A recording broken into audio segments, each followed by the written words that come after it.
ओम शांति।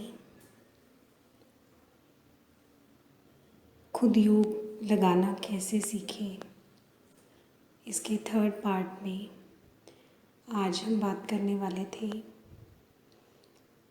अव्यक्त मुरली को कैसे समाएं, स्वरूप कैसे बने।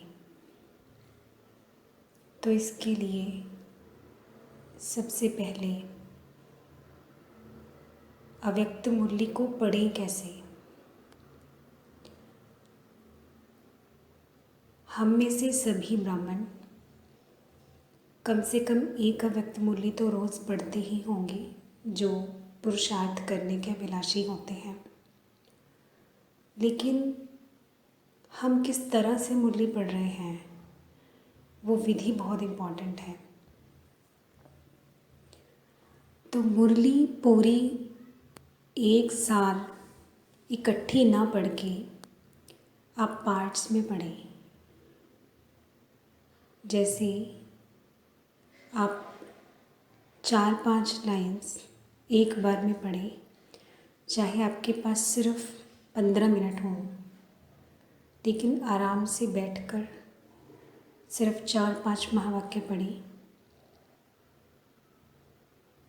2-3 बार उसे पढ़ें और मन में उसके बारे में चिंतन करें। और चिंतन करते करते उसको फील करें, उस महावाक्य का पूरा अनुभव करें। उसके बाद आप कोई भी काम करेंगे तो ऑटोमेटिकली आपका वो चिंतन चलेगा। फिर से दोबारा आपको कभी टाइम लगता है, फिर बैठें 15 मिनट 20 मिनट, फिर से अगले 4-5 महावाक्य या आधा पेज पढ़ें। फिर उस पर चिंतन करें, इस पे क्या कहा है, उसका स्वरूप बने, फील करें, उसमें से योग करने का भी अनुभव करें। ये सिर्फ अव्यक्त मुरली के लिए नहीं, साकार मुरली के लिए भी हो सकता है। आपको एक एग्जाम्पल देती हूँ।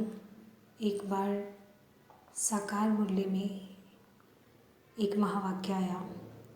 रोज़ इस तरह के महावाक्य आते ही हैं, लेकिन हम उन पर टिकते नहीं हैं और एकदम से सारी मुरली पढ़ते हैं।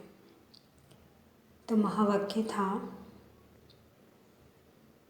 जिसे सारी दुनिया ढूंढ रही है वो तुम्हें मिल गया है।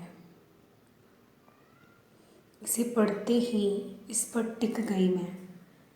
बहुत अंदर तक ये बात दिल को छू गई और उसी समय डिसाइड किया कि आज जितनी बार भी ट्रैफिक कंट्रोल करूँगी, इस महावाक्य को सुनूँगी, इस पर टिकूँगी, और वो भी अव्यक्त बाप दादा की आवाज़ में सुनना है।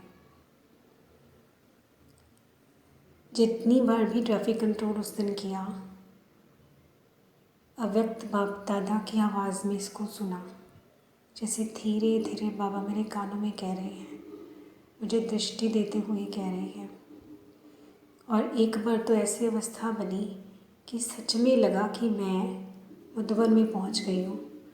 मेरे सामने ही बाबा मुझे दृष्टि देते हुए ये महावाक्य बता रहे हैं।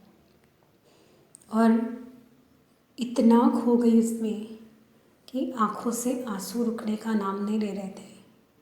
इतना गहन डूब गई उस भाव में। तो एक एक महावाक्य को फील करने की आदत डालें। एकदम से आगे नहीं जाना है। इसी तरह से अव्यक्त मुरली के भी बहुत बहुत गहरे अनुभव होते हैं एक एक महावाक्य के।